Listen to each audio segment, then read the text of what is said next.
Welcome to episode 99 of The Endless Stream. I'm Aidan, and as usual, I am joined by Brian and Kevin. We are three artists, illustrators, filmmakers, and all-round shit talkers, and each week we take some of the endless stream of content brought to you through Netflix, Hulu, YouTube, Spotify, Amazon Prime, Disney Plus, wherever you get your content. We take a chunk of it, we watch it, and we talk about it.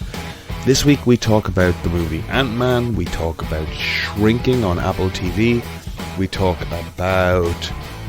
on Barry, we talk a little bit about some of the Oscar contenders, we're talking about movies, we're talking about games, we're talking about all the usual nerd shit that's fit to talk about. If you like what you hear, please consider subscribing to the podcast. Head over to iTunes or Spotify, like and subscribe, rate and review, all of those good things really help us out. On top of that, you can go to Instagram at The Endless Cast, where you can follow us and send us any messages you want to send us there. It's a great way to reach out and tell us you agree or disagree or suggest something for us to watch. We post artwork and clips to go with each episode. And if you want to send us an email then, that is theendlesscast@gmail.com. All of that being said, let's get into the episode. And I'll be back. I'm just going to get myself a tall glass of water. Would anybody like anything for the kitchen? No, thank you. I'll have a chocolate Rice Krispie treat, please. I'll see what I can do, Brian.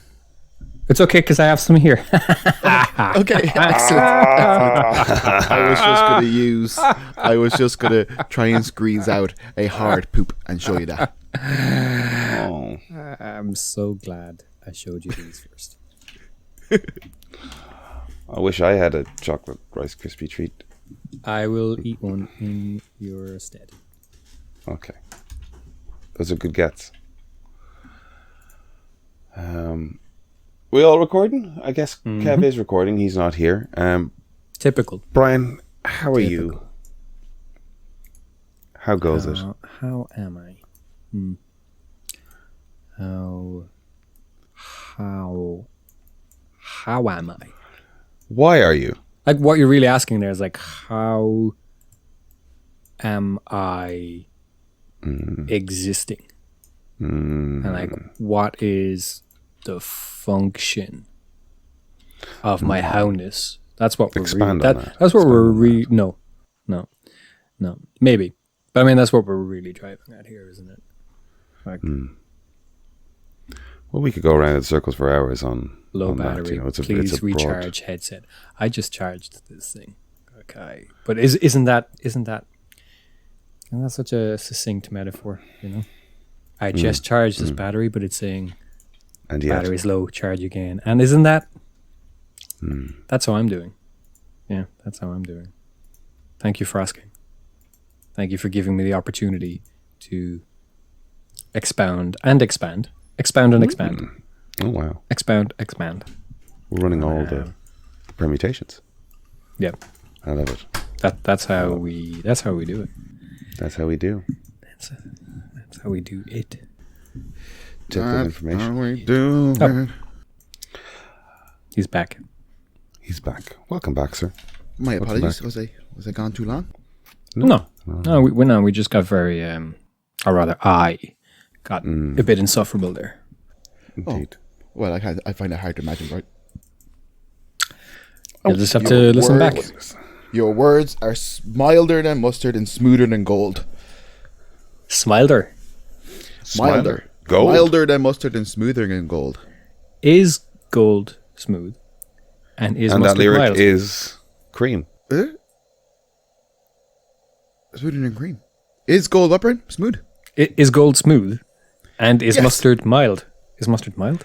No, but what's gonna be this riddle? What pays pipe and fiddle? What's milder than mustard and smoother than Yeah, gold? it's hotter than mustard and milder than cream. Oh, fuck off. My version's better. Is it? That's copyright. I don't know what it is, Aiden. I just have it stuck in my head for the last what beats 2 pipe years. and fiddle? What's hotter than mustard and milder than cream? What best wets your whistle? What's clearer than crystal? Something like that. Yeah. Take that away with you. Who? You've both lost me there. I've got a little bit of the sleepy giddies. I never heard of that, but yes. I was sleeping on the couch last night, and the cats are running around like crazy. Oh, God bless him. Yeah. Cats have we made you had giddy. the cats have made me giddy by their inability to sit still, you pricks. And the incontinence. It's for the Mine are theirs. Both. Let's say theirs this morning. Just this morning, theirs. Just this morning. Most days, mine. We all actually, know cat piss is just, your fetish. Whatever it is. But you like to blame the cats, and we enable you, to be honest. We go, oh yeah, the cats, sure, yeah. Oh god, the cats. I see them too. I see them too. Oh, look at them. Look at them there, right behind them. Oh, there's one on your shoulder there. Isn't that cute? Yeah, we all see them. We all see the cats. I had a very, very busy week, and I've got like a busy week ahead of me, and I'm so sleepy. And it's most of the stuff is like stuff I've put up myself. Like I'm doing an extra course, so that means I'm out on Monday nights doing that course. It's great fun, but I'm also like ready to not have to go to a course because I've been doing that since. It the better end of be November. more improv classes because it's more improv classes. those haven't took yet. So. No, they haven't took. They have not. And then It's we the reason had- Emer stopped going to his shows. Go on. And then we had the Seen and Heard Festival this week, which we performed in Smock Alley Theatre to like about 100 people 2 nights in a row. You can round up by a fifth, right? Fuck off. Which was great fun. And we got very positive feedback from people. Bavian was watching us last night, and when I was talking to her afterwards, she said there was a moment where your head turned and you looked to the spit of your father, and I just sat in the audience and cried for a bit. I was like, oh, she did. Oh my god. yeah. Poor baby. Yeah, which was very sweet. But it was great fun, and we had really positive feedback. And that's the thing with this as well, because it's a like festival of new work. They actually collect feedback at the end of it. Like there's people are given comment cards and a QR code to send stuff to. So we're going to get this collated thing of, oh, you shouldn't do this ever again, kind of notes, or like we really enjoyed this, or. So we're looking forward to receiving those because I think broadly it was very positive. I tried to film it. I hit a perfect storm of like fucking up every aspect of filming it the first night because I was like, okay, I'll stick my GoPro up here in the rafters, but it's looking down in a weird angle, and it's like an older GoPro, so it's not great. Like it was magic when I got it, but now I'm looking at it going, oh, it's kind of washed out, or the light isn't conducive. And then I put my phone on a seat in the front on a tripod with a Zoom recorder. And so my phone ran out of storage space 38 minutes into the 1 hour slot.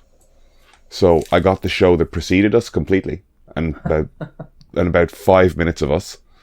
And the Zoom recorder that was recorded the audio, the batteries died 40 minutes in, so the last 10 minutes. So even if I'm like, oh well, at least I've got the whole thing on GoPro and I can marry it up against the Zoom sound died on me. Last night I cleared everything off the phone, got new batteries in the Zoom recorder. I had an idea of how the theatre ran at that point, so I didn't set my thing to record at the start of the slot. I went out just before we were on, because that was the funny thing about it. And like, I don't think people of the Seen and Heard Theatre Festival are listening to this, so I'll happily say it. There was very little actual communication around what should be done and when, So I know it's just a feature of having 150 shows to put on in 3 weeks or something, but you show up and it's like we're supposed to have a half hour before the show just to be in the space and whatever, but nobody says, come in now, here's your 15 minutes, sit back there, we'll come get you when the next show's about to start. You just kind of have to be aware that like we're supposed to be up next. I guess we'll go and stand where we think we should be.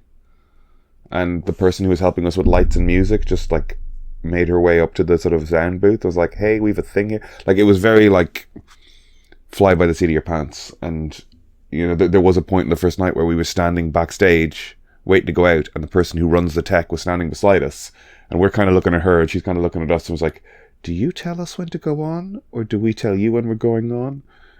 How does this work? And then she kind of looked up at the booth going, are they going to, like, it was a very odd lack of communication on all fronts. Sounds a little bit chaotic. It was, yeah, but like that doesn't mean that it isn't good. Yeah. It's just, good people trying to run something a bit of ambiguity around it, which Yeah. is never ideal. And it's funny even like doing the backstage thing, because it's under the seats. So you've got this like 90-degree turn under the seats, then another 90-degree turn to get to the other side of the stage. But this side of it, when you're trying to like make your way, I don't know if you can see my arms, but when you're rounding the other side, the door that you think brings you straight in a straight line to behind that right side of the stage has a door that says production office.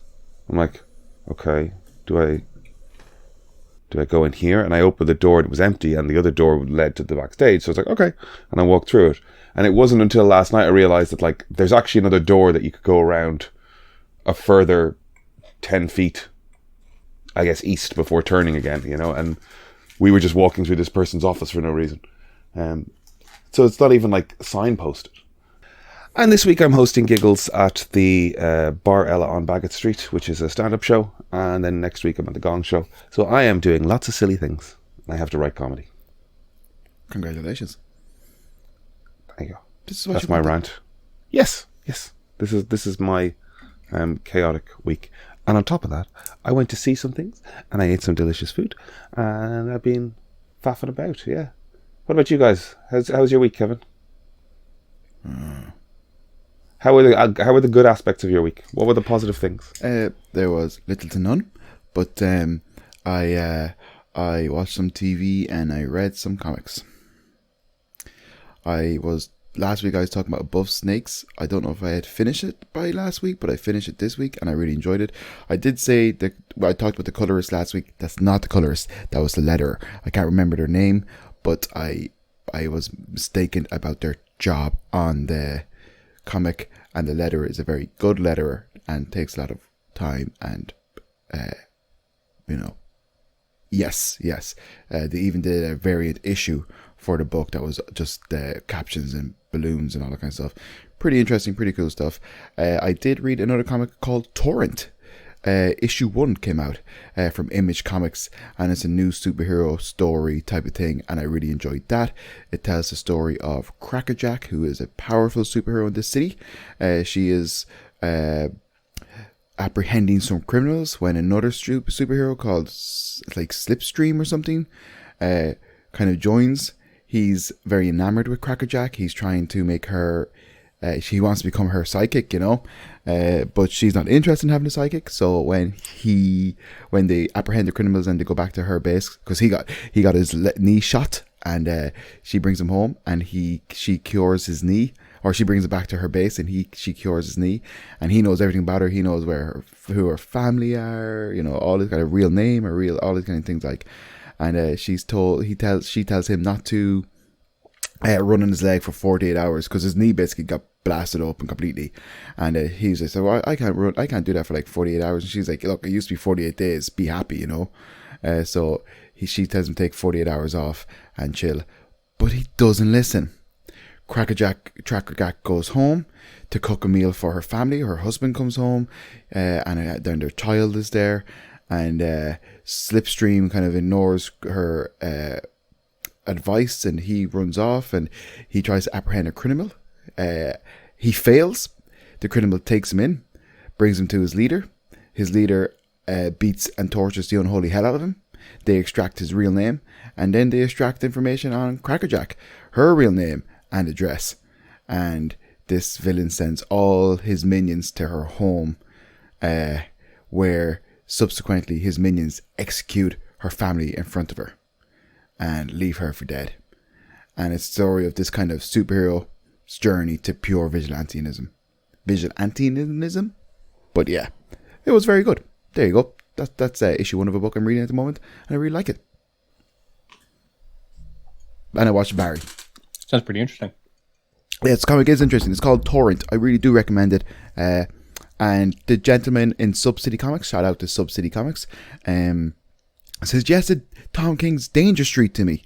And I don't read much DC. I haven't read much of Tom King, but they were very enthusiastic about it and gave me the first 3 issues. And so I'm just going to read them next. I'm going to see what Danger Street is all about. It seems to be buzzing. You and I went to Subcity there like a week or 2 ago, and you kind of flatly said it, and you walked it back a little bit. You just said, "I don't read DC." Like, what is it? Is it that you just broadly? Is it generally you don't pick up DC books, or like I have a moratorium, I will never read a DC book, or you don't like the color, you don't like their narratives generally don't grab you? What's going on there? I can't read it all, basically. You know, as a child, I could only have really access to Marvel stuff, comics wise at least. So I have read some DC stuff, but very, very little. And then I get the odd recommendation where I will read it. You know, I read Batman: The Long Halloween there last year and different things. I have read one or two DC books, and like, you know, I read the Sandman and stuff like that. But there's no hard line as to why I don't. I just can't do it all, and it's easier to cut some stuff out than like if I was doing my whole speculating stuff on DC as well, I'd be fucked. No, I just can't do it all. I don't have a hard line against it. It's just I do have to cut off at some point. So what have you read? That's a total lie. He just doesn't like DC characters. I don't. I don't like their color schemes. So what does that mean though? What do you mean they don't like the color schemes? Expand on that. I don't really know. I don't know. There's something about the DC. He's just a Marvel fanboy. I'm not into the. Let's not intellectualize it. He just doesn't like DC because he's a Marvel boy. I'm not into. And also, can I just say, Brian's right, but no. What is the like? Okay, what is a DC like? I mean, there are the big graphic novels, I guess, you know, like The Dark Knight Returns, or Killing Joke, Long Halloween. This is me just going with the Batman end of things that I know specifically. I love Kingdom Come, Superman for All Seasons. Like, have you read many of these? Or any of these? Or I think one of the reasons why I struggle to read DC books, or have done in the past, or aren't as attracted to them, is because like I feel Marvel is more grounded and relatable and stuff. Like I find it hard to relate to Superman or Batman, you know. Marvel is more grounded and relatable. Even though I'm not arguing with you. I know it's all silly. Argue with him. Okay. Go on. I know it's all silly, but the narratives in the likes of the X-Men were more appealing. That kind of like, you know, fighting intolerance and fighting for equality and all that kind of stuff. They were things I really liked growing up. And obviously the X-Men is like, you know, more superheroes for your money, which I was always a fan of as a kid, you know. I was introduced to the idea of the Avengers probably first, even before the Justice League, even though I was aware obviously Superman and Batman obviously teamed up in different things at different stages. But I don't know, I just kind of picked my team. People picked fucking Manchester United and Liverpool, and on no basis whatsoever. And I picked my side at a young age, and that's just, well, to be honest, it's all I could get. That's probably influenced it massively. I guess for somebody that loves comics as much as you do, he's just a bigot. That's all. He's just intolerant of DC Comics, and we can dress it up, however. But why bother? He just hates them. I think that's what we're getting around to. He just hates them. Let's not intellectualize it. Let's not intellectualize his hate, because that's all. Bigoted Bill. Bigoted Kev, actually. Pardon you. Right. Big Kev.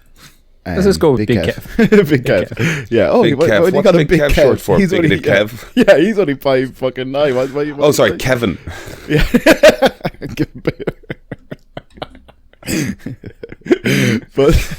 but yeah. Just, I don't know. Fuck it. I can't do it all, guys. Yeah, no one ever expects the abbreviation to be the big bit. To be honest, I don't even read much Marvel. I'm more of an Image and DC or Image and Dark Horse person. Yeah, the Marvel and DC are a lovely sort of, I guess, well, maybe I think of Dennis and the Menace and stuff like that as well. Marvel and DC are like the onboarding for people reading comics, because they're the biggest mainstream characters and heroes and all that jazz. But once you've read a lot of them, you then start to go, well, where are there more varied, broader, weirder, different, self-contained stories? And that's kind of where Image slots in at that point. Where you're just like, I don't even read a lot of superhero books that much, to be honest. You know? Not a whole lot. Well, that's why things like, you know, Human Target and stuff in the DC end of things are like...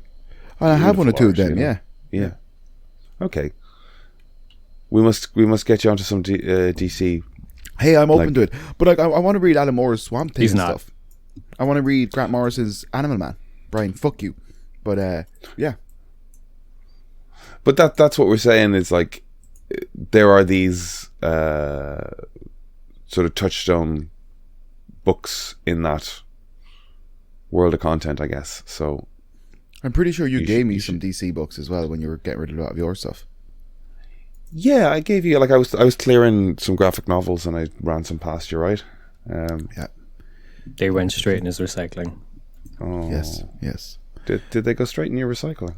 I don't recycle. No, I do. I do. I'm joking. Do you? Yeah, I probably wasn't back then. To be fair, that was before I met Emer. Does Emer make you recycle? She doesn't make me. I willingly do it nowadays. Yes. Oh, well, that's good. Yeah. Even though I think it all goes into the one place, I'm not entirely convinced. Interesting. So you? Oh, okay. So we've got a conspiracy theorist. Well, no, I've seen the one truck put the two bins into the one truck. I've seen one truck. I think this podcast should now pivot to investigative Conspiracies. journalism to see what is going on Yeah. with waste disposal in this country. Yeah, I think so. We call it the wasters. Yes, Brian. Brilliant. Yeah. Okay. Henceforth, no more comic wasters. talk. No more film wasters. talk. Uh, We are garbage disposal people. Do you think Just garbage people. We're garbage people. We're garbage. garbage people? Pure Do you trash. think it's Big Kevin and garbage people? I love it. Having the garbage people. Let's but pivot. do you think recycled Can we call ourselves the garbage boys? Big Kevin waste- the garbage boys. Big Kevin and garbage boys? Yeah. I'm not rubbish really men. into gendered terms, but yeah, garbage people. Big Kevin the trash bags. But do you think? Don't hate it. Do you think it goes into? Do you think it all goes into the same truck? I don't think it goes in the same truck, but I know it's nowhere near as effective as we have been led to believe. Yeah. How do you feel about? Do you think like you have to wash your stuff? I do, by the way, but I just wonder. Yeah, it should be clean, but also if washing it just makes it very soggy, then it's not fit for recycling anyway, so Yeah. very little is, I think. I rinse everything anyways. I clean everything, but I just wish there was like a. And we do the compost and everything, which is kind of hard in a bloody apartment. But to be fair, right, as much as I absolutely despise my apartment company, but they do have special bins for fluorescent lights and stuff. They have a special bin for batteries. They have a special bin for compost. They have a special bin for the different glasses, and they have special bins for clothes and special bins for recyclables, which is pretty fucking good. Like, it's really easy here to do it all, And whenever I move out, I'll still come here and do it. Well, why not? Fuck it. Right, okay, what can I do? Oh, fuck you for getting rid of your batteries responsibly. Trespassing. It's actually a public car park. Oh, well, fuck it. Yeah, beat that, Big Kev. But yeah, fuck that. I recycle what I want when I want. You're the master of your domain. I'm a co-master of a domain. You are the second in command of your domain. Yes, yeah, which is fine. I'm content. Oh, we haven't had a contentment check in a while. Oh, not content in life, just content with my with the. I'm not going to say. What would you say? Not the patriarchal system in my home. What would Matriarchal. Matriarchal system. Yeah, there you go. Yes, exactly. But yes, I did watch Barry. Aidan, have you seen Barry? I've seen, I think, the first 3 seasons. Is there 3 or 4? I think there's only 3. There's only 3. Okay, well, as I far as haven't know. seen. I haven't seen the most recent series. So whatever the most recent one is, I need to watch. I thought it was finished now for some reason. No, there will be another season, and when this one was kind of wrapping up, they made it sound like there would be at least 2 more. But now the way Okay. they're talking, they're making it sound like the next one will be the last one. So I don't think they know themselves, but it's good. It's good TV. However, it's kind of Breaking Bad vibes. It's a type of show, right? Whatever Breaking I Bad think is. it's much better than Breaking Bad, though. I do think it's better than Breaking Bad. But can I just say something? Yeah, it's good. I don't too. like. Yes. I don't like Barry. No, he's a psycho. Yeah, I don't really like a lot of the characters in it. Sally's awful. Fuchs is awful. Oh, actors are inherently awful people. No. That's not because they're actors. It's because I think they're meant to be. No, awful I people. stand by that. No, they are all terrible. Yeah. Okay, but they're meant to be. Yeah. Yeah. Okay. God, I'm kind of, I'd love to watch a show where, like, I've watched a lot of stuff lately where they're all just, like, horrible people. You know what I mean? It's just, like it's great to watch shows where, like, you're not liking the main character, but I wouldn't mind watching a show where, I find them endearing or enamored by them. Where you I think do that was like the them? main reason Brooklyn Nine-Nine got 8 seasons or whatever it was. Okay, Yeah, I did watch it's a the couple of nice that. core thing. It's just very gentle watching. Yeah. Oh, yeah, okay, nice core. I like that. Nice someone core last comedy. Night, Yeah. someone last night described Baby Guinness as a comfort shot, I think they said. Oh. Yeah. Yeah, I've heard, so like Parks and Rec, Good Place, The Office. Brooklyn Nine-Nine. I think The Office is, like, it got to there because Mike Schur... Slightly less so because they were less likable at the start, kind of. Yeah. Oh, I've not watched it, but I get what you're saying. But yeah. it's Ted Lasso. Michael Schur's... Ted like, Lasso, he came yeah. out of Ted Lasso for sure. Michael Schur Have you both watched Ted Lasso? came out of The Office into Parks and Rec, into The Good Place, into Brooklyn Nine-Nine. Like, he's kind of at the heart of, and probably more people on that team, but he's the one I know. I do like the the nice core concept.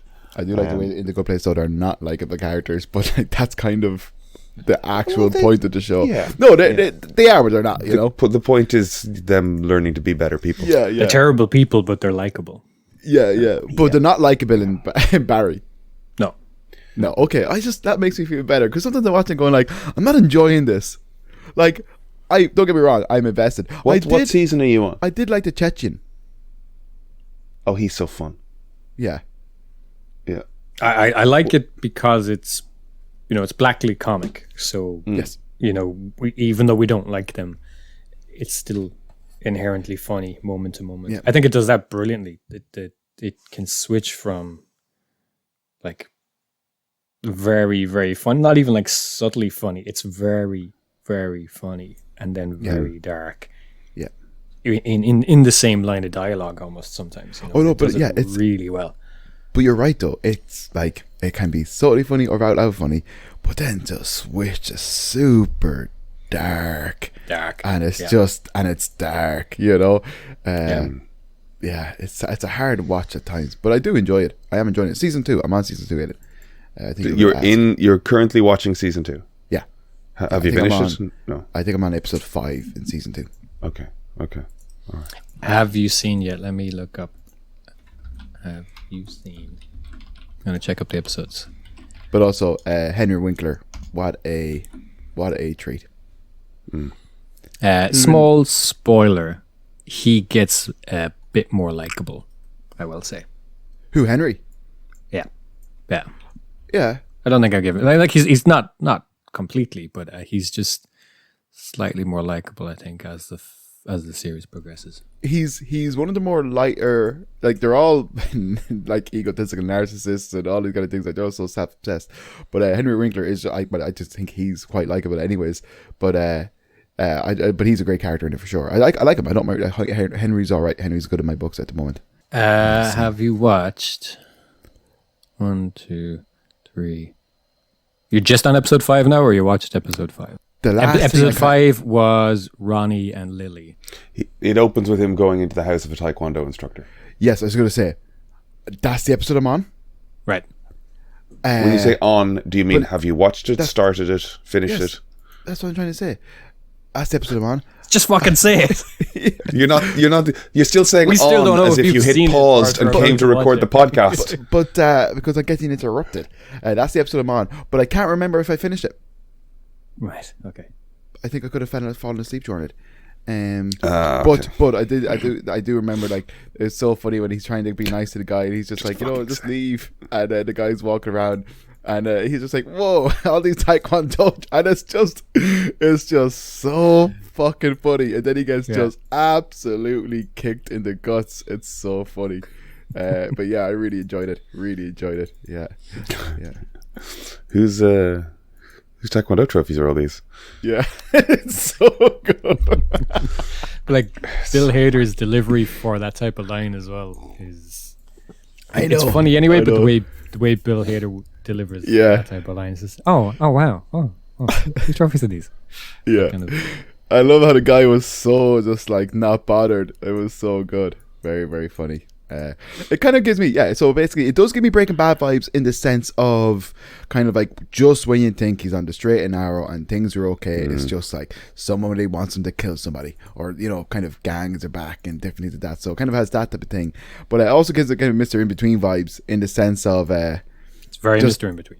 Yeah, just kind of in the fact that he has this attitude in this world.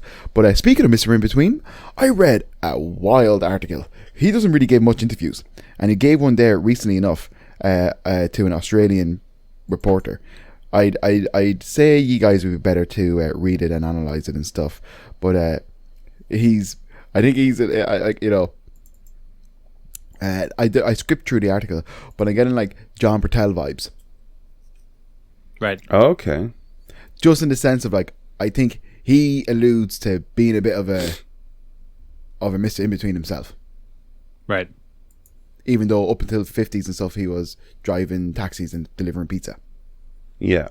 But you can get up to some mischief in that world as well. Yeah, but I skimmed through the article, so I was just reading different things. But he's very cagey. He doesn't really he's like, basically, even a couple of years ago, he got drunk and was with a friend of his, and they were literally looking at some billboard on the road, and he was just like, I'm gonna be up in that billboard one day. And then he was just thinking like, I can do Hollywood, I can do it, and he just really believed himself, and he did it, But he's working on a new show.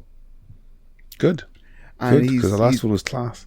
He's writing with maybe the hopes to direct and stuff, right? But it's about bank heists and serial killers in Australia. So yeah, he's hoping it might get picked up, and if it does, he may act as one of the parts in it. Maybe the serial killer, different things like that. But yeah, remind me his name. Ray Scott's or something. Ryan Scott. Ray sounds right. Ray was. I thought Ray was his name in the show. Yeah. Right. And I think his name is Ryan Scott. Or Scott Ryan. Yes, or Scott Ryan. That sounds right. Mr. Between is a great show. I got to watch the rest of... But, like, he's pretty... not blatant, but, like, he's pretty open about his influences. Like, he wears his influences on his sleeve, I guess, does Scott Ryan. Like, he talks about just, like, trying to do as much of a cross between The Sopranos and Curb Your Enthusiasm as he could, Oh, really? That's hilarious. Yeah, he uses those two. And that first episode with we've talked about this. That first episode where his buddy calls him out to take responsibility for the porn. It's pure like Larry David kind of going. Yeah, for sure. Yep, sure. Yeah. It's mine. Yeah, with the partner screaming at them, "What the hell is going on here? You're a dirty man. You're a sick man, Larry. You're a sick man." Yeah, it's my tape. Yeah, love Curb. Really into it. That's me. I'm that guy. Yeah.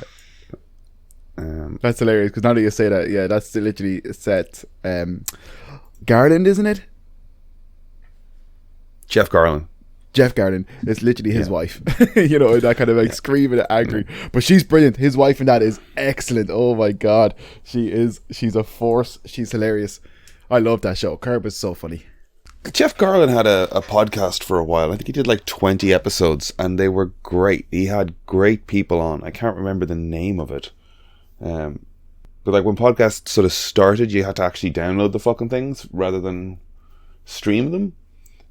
And that's one I wish I went back. I wish I had downloaded, because once he got the Goldbergs, he like purged it. I don't know where I'd get it. It might be available on Reddit or something, but they were great conversations, very funny. I enjoyed them a lot. I can't remember what the name of it was. Because he kind of was in a position in his career where he was slightly like, oh, fuck it, I don't give a shit. And then when he actually got more work, he's like, maybe I give a shit. Well, fair. He's only human. Did you watch Curb, Brian? Yeah. Yeah. Yeah.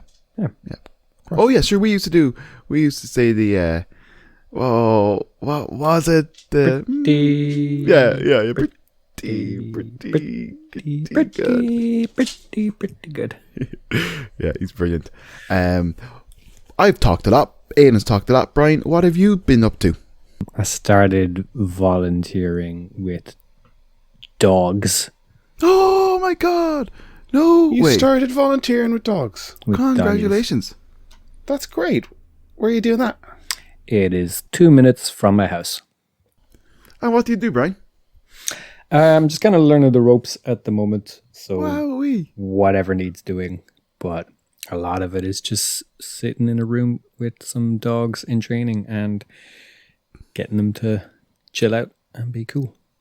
Oh my God! And how did that come about? And if you want to talk about it, or like, I what's- don't. Okay, okay, I understand. No, in what capacity do you have to go there, or you know what I mean? But what way do you volunteer? At the moment, I'll probably go there like Monday to Friday in the mornings. The mornings tend to be their busiest time.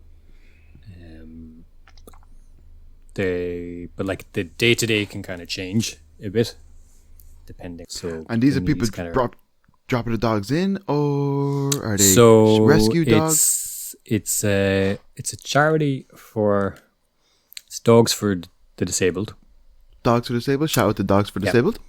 and they train the dogs there.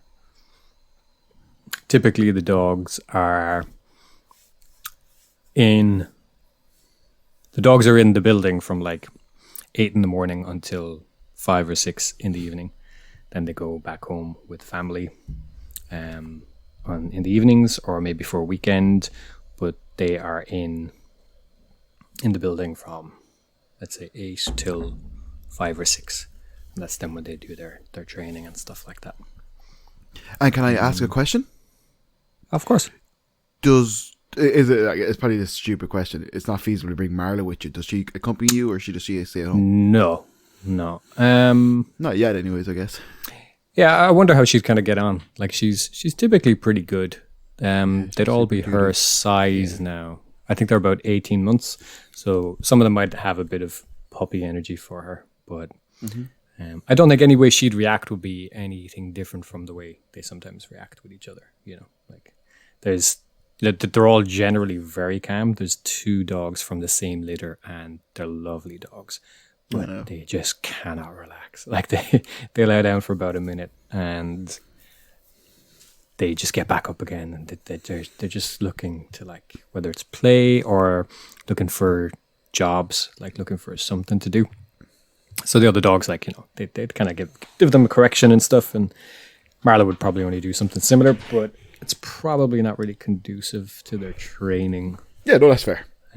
I don't know too much about their training, to be honest. Maybe not at this moment, because obviously at a certain point they have to socialize with dogs outside of The world. the programming and stuff, you know. Yeah. But it's great. They have a dog who just gave birth to 4 puppies, so there'll be puppies in there at some point. I don't know if it'll be anytime soon, because they were literally born on Friday. So I don't know for how long they'll have to keep them separated from other dogs, but they have a little pen set up for the puppies as well, so they'll have their own little enclosure. And you go 5 days a week in the mornings. And how long are you in there for? 2 hours, 3 hours, or? Generally about 3-4 hours. Yeah. Oh wow! Okay, pretty cool. I've only been there a week, and at the moment, so mostly what I've been doing is just doing a bit of tidying and stuff, hanging out with the dogs. But a couple of times now this week, they brought me out with the dogs to show me what this dog's like on the lead. Here's the things to look out for and stuff. Once I've kind of had every dog out on a supervised walk, I'll be able to take them out by myself. So I think be brilliant at that. You know, in terms of reading dogs' behavior and things. On a slow day, I'll probably just be like going, okay, nothing to do. I'll take this dog out. 20 minutes, come back. Now it's this one's turn. That is brilliant. Man, that's amazing. That's That's you're cool. really, really fucking helping out. Cool, you're doing something with dogs, man. Like, I was in, like, best case scenario. I'm not even being funny when I say that. Like, God, it's so much better than having to do some other bloody some bullshit, mundane just bullshit, like yeah. in a Christian radio station or something. Yeah. At least you're giving back and you're helping actual people who need it and dogs that need it. Dogs that need the support. But fantastic, man. Well, kind of like as long as you're happy doing it, Oh yeah. And like it, I'm getting up early in the morning, kind of same time every morning, just walking over. Good. Yeah. And like a bit of what I was doing is like, I'm kind of cleaning up the yard, which is, it's all stuff I'm doing with my own dog anyway. So like I'm picking up poop or I'm hosing a yard, but that's stuff I do anyway.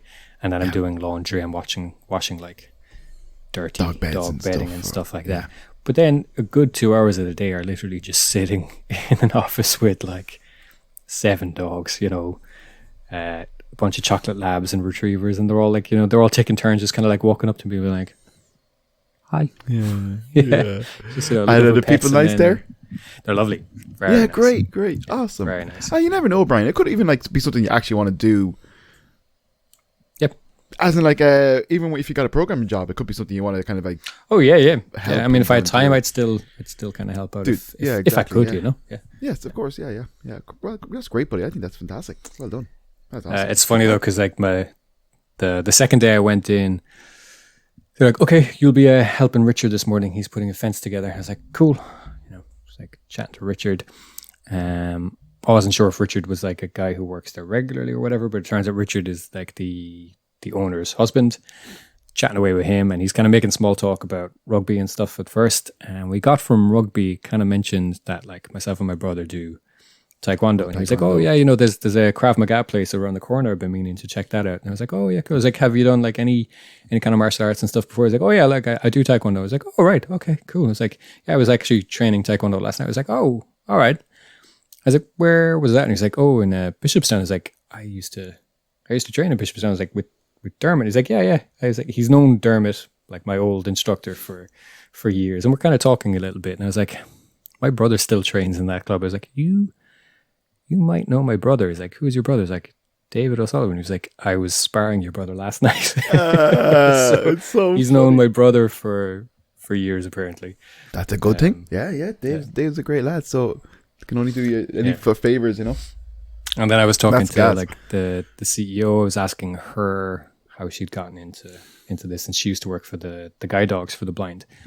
And my uncle, like 20 or 30 years ago, he was a puppy walker for them. Like, one of the people that would take the dog in, they'd have the dog for like a couple of months before the dog goes back to do like the full training. She used to work there for years, and she was like, oh, maybe I know your uncle. It's like, what's your uncle's name? And told her my uncle's name, and she was like, oh yeah, in Rafine. So like she remembered him from 20 or 30 years ago as well. That's hilarious. Brilliant. Cork is very small. Yeah, oh yeah, for sure. Well, the world is smaller, man, But that's great. That's great, man. Well, I'm really happy for you. That's brilliant. Yeah, it's good. It's good stuff. I'm sure it'll be good for your own mental health. Yep. Yeah, definitely. I'll send you dog videos later. Amazing. I have a lot. Oh, that's like the best news I've got in ages. I'm so happy for you, man. That really is. That's great. I think it's brilliant. Well done. I'm jealous. I wish I could do stuff like that. Well, I'm sure I could, but at the moment I just don't have the mental capacity. Oh yeah. Well, I'll get my shit together. I also, once hopefully I get the house, I will foster dogs. That would be the dream. That'd be awesome. Yeah, foster a few and then kind of with the sight of with the hopes of adopting one, but kind of why not help as many out we can. But that's great, man. Well done. Brilliant. Thanks. And what have you consumed? Well, have you watched anything else? I know you guys watched Antman, and I don't want to talk about Antman. I watched. I think it was just recently added to Netflix. I think it only came out maybe this year. Anyway, I think it's a BBC show. It's called Red Rose, and I was like quietly impressed with it. I must say, it's good. Okay, 8 episodes. 8 episodes. Kind of horror, I guess. Starts as horror, at least. Set in Bolton, so the accents are great. It's a lot of fun.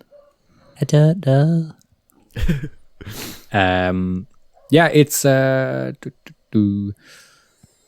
what I was kind of impressed about it is it's about a girl. She starts using an app, and it's a spooky app. Right? I don't want to spoil too much, but things start to happen. Brilliant. Things start to happen, and it's kind of a question of: is this happening? Is this supernatural? Is this invasive technology? Like, what exactly is going on here? And it doesn't really reveal exactly what's going on until at least halfway through, which isn't too long given that it's only eight episodes. But the thing is, from the start, that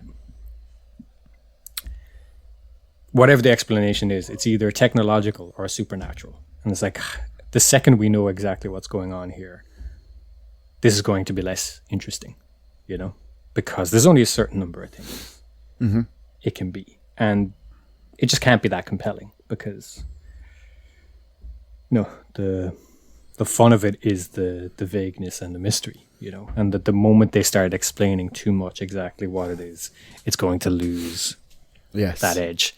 And it manages to, I'm assuming you'd probably have the same two guesses as me as to like what's going on. And, you'll be right. But the way the story continues after that point, I was kind of impressed with it. And it was just cool to see it's a young cast. They're all just finishing school. It's kind of set in the summer just after they've done their final exams, set in Bolton. So it's kind of, we don't usually see cities like sort that in stuff. Unless it's, in like a Coronation Street or something like that, which isn't really even set there. It's just, those are on sets and stuff. But I really liked it. It's okay, that sounds cool. It's What's almost it like again? Red Rose. Red Rose. Yeah, it's almost like. I think the similarity ends with like it's a young cast, so it gave me like Stranger Thing vibes, but in Bolton. And I'm not a huge fan of Stranger Things. Yeah. But it's got that kind of Scooby-Doo band of kids trying to solve a murder mystery kind of thing. I really liked it. I was impressed. Yeah, that sounds cool, man. That sounds really good. Yep. Check it out. Yeah, interesting. Yeah, definitely will. But I think that's about all I've watched. And Antman. Yeah. I watched the first episode of Shrinking, Jason Segel, Harrison Ford thing on Apple TV. I think it's written by Brett Weinstein. I haven't heard anything about this. I don't know anything about it. Ted Lasso. So it's Bill Lawrence and Roy Kent writing a show for interesting. Apple TV with Harrison Ford and Jason Segel, and Jason is a kind of falling apart therapist, cognitive CBT, I think is what it said on the sign, cognitive behavioral therapy, and he's getting frustrated with the fact that he can't just tell his clients, would you just fucking leave him, or you know what I mean, like it's just, so he starts sort of acting outside the box, and Harrison's the boss trying to like reel him in, at least in the pilot, it's Harrison Ford. Yeah, wow, he's settling into a TV era, I think. He really is, isn't he? Yeah. Well, I think I can make a lot of money and this is a lot easier. I can make a lot of money, this is a lot easier. Do you know, like, he does seem to be kind of snooty about film, quietly snooty, so I think he has reached a point where he's like, the stuff on TV is good enough to be worth my time. He's on his own journey. He can do whatever, he's allowed to do whatever opinion he wants. But what I was going to say is, how come, like Harrison Ford, surely he could retire. Yeah, but people like doing things. And I think that is, like, there is a... You can't crash planes every weekend. That's true. Exactly. And Annie McBeal only has so many cases she can solve. He's with Ally McBeal, wasn't he? I believe so. He retired a while, or Ally McBeal retired a long time ago. I don't mean that she stopped acting. I just mean that show's been over for a while. I know. I listened to, I think it was her in a play of, oh my god. Oh, it's a famous play. Something to do with a bird. But like it's a songbird or something. A husband keeps, affluent family, all that kind of stuff. I can't even remember, but I watched her in it. You watched her in a play. Or not watched her in a play. I think she did the audio play version of it. Oh, okay. It was an audiobook version of a play. Yes. Okay. Was good? Yes, yeah. It was good. I had to do it for a book club thing years ago, but I can't remember what it was now. It's like the Songbird or something. It's a famous thing. I butchered this. Okay. Erase it. Kevin watched a YouTube show in the background. Is what he's saying. Yes. I put a thing on and I heard it, and Yes. some of it went in. I think it was on Spotify, actually. Let's look into that. I do remember what it was, and I actually remember the voices and stuff in it, but I just can't remember what it was. Exactly the name of it. It's and like there's somebody there probably out there who listens and knows exactly what I'm talking about, and they think they're like, what the hell? I'm doing a terrible job explaining this. I can't remember. I can't even remember her name. What's her name? I want to say Lockhart or something. Lockhart. Yes, Lockhart. Yeah, Lockhart's Is great. it Glass Menagerie? Maybe No, something to do with a bird. Bird is not the title. Glass Menagerie. No, One Flew Over the Cuckoo's Nest. no. I know what that is. Didn't say you didn't. Just suggested that you watched it. I'm looking up Callista Flockhart Spotify. Or like her little Robin or something like that. I don't know what it was. You haven't a clue. No, I don't. You're making this harder. Yeah. I'll find out. I'll let you know. I'm sure I could work it out. But There's Santa Baby by Callista Flockhart on Spotify. Was it a song? Did you listen to a song? no, it wasn't a song. The Seagull. Chekhov's The Seagull. It's got to be that, right? It has to be that. It was The Seagull, right? Yes, I've lost could him. have been. Is he there? No, Hello? I'm alive. Can you not hear me? I'm alive. Yeah. The Seagull. We got there. It's a seagull. Let's say it's a seagull. It's definitely not. It's like the bird cage or the bird song or Oh something. my god. It's not the Well, bird she cage. was I know. in the bird cage. Was she in the bird cage? Yes. Are we talking It's the about bird you cage. saw the I'm film? talking about the bird cage. Did you see the film The Bird Cage? Imagine. No. Imagine. So we're not even sure if it actually was the seagull. No, it's not the seagull. I wouldn't say it's a seagull. No. Oh my god. Jeez. So far, so good on Shrinking. First episode was nice. It has a lot of that sort of light, happy Ted Lasso vibes, but it also has, or seems to have, room to get kind of dark. So it was good. I enjoyed it. I subscribed to Apple TV to watch one thing, and now I need to cancel it because That's how they get you. Yeah. I saw a really good comic about that recently. It's a little 4-panel thing of a guy opening like his mail, and he's got a box and there's a pineapple in the box, and it's like, thank you for subscribing to Pineapple Monthly. Here's your first monthly pineapple. And he's like, oh, I don't remember signing up for this. I'll cancel this tomorrow. And then the last panel is him just sitting like with a grumpy look in his face, surrounded by pineapples. And that's how subscriptions work. A Doll's House. You never cancel them. Hold on. Did you just find the answer? Yes.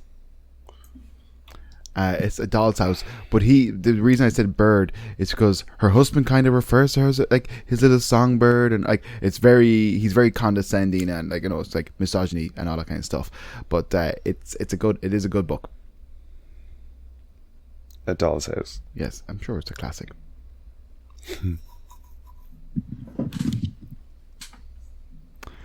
Yeah, I subscribe to fucking what they call it, Now TV. There's so many fucking streaming services. Did you unsubscribe to Now TV? No. Although somebody did tell me when your subscription is about to run out, or when your free trial is about to run out, go to cancel it. It will ask you, are you sure? Say yes, and then they'll say, do you want the same bundle again for the same price? And then you can say yes, and you get it cheaper again. Like, they'd rather you pay the 6 months cheap rates than not at all. Yep. So do that. Anybody listening, there you go. Life hack. Life pro tip from Kev. Yeah, Big Kev. From Big Kev and the Trash boys. Wastes of skin. waste of skin bags. What I was gonna say to you is, you saw Ant-Man. I didn't see Ant-Man. I'm gonna jump off. You guys talk all things Ant-Man. No. I don't think so. Yeah, you don't get to leave. I don't think so. To do. I have things to do. I have things to do. I'm going to go to that vigil in town. What's the vigil, Brian? It's a vigil for Brianna Gay. Trans child that was murdered in America. Absolutely horrendous. Yeah, very well. Fair play to you for going to it. I mean, I haven't gone yet. I say I'm going to go. To go to it. Fair play to you for God bless planning her. to go to it. Yeah. God bless them. I wasn't aware of that situation, and then when I saw it, I thought a trans child had been murdered here, and I was like, obviously, here, America, wherever, it's awful when someone's murdered, but I was like really fucking shocked, because of I didn't know about it until I saw the protest here. You'll probably be shocked because you're saying, how did that happen here, and I not hear about it until now. Oh yeah, the thing itself, yeah, for sure, man, for sure, yeah. That's what I thought initially, yeah. Oh yeah, that's awful. And then the earthquake in Turkey and Syria, 45,000 people dead. 45,000 people dead.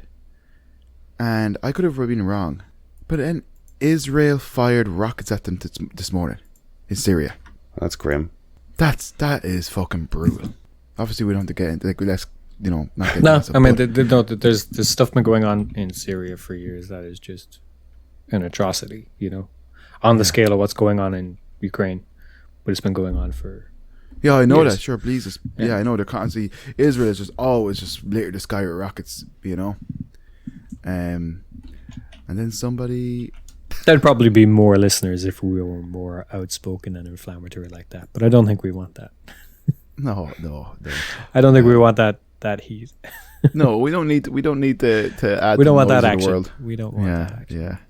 It's important to provide places. That's what kind of always bummed me out when people would often get on to me like, oh, you didn't mention this on Instagram or you didn't say about this, and it's just like, kind of not everybody is responsible for spreading information, and then some places should be void of those things and fun. And if say obviously we talk about stuff here, we talk about a great many load of subjects here, but it's just it's okay to have lighter areas of life. You need that. 100%. Yeah. Aiden looks disgusted and confused. Who's getting on to you about stuff we mentioned? Is it? Do you mean in your own Instagram feed that you're not Yes, I think it's not rather the podcast. stuff we didn't mention. Is it? No, nothing to do with the podcast. Yeah, it's nothing to do with us. It's him with a bit of a following. Yeah. We watched Antman. We certainly did. Did you enjoy saw it? a film. I was enjoying it to a point. I would say once the action started, I was kind of like meh. But before that, it was kind of it was enjoyable. I don't think it was terrible. I'd still prefer it to Guardians 1 and 2. Interesting.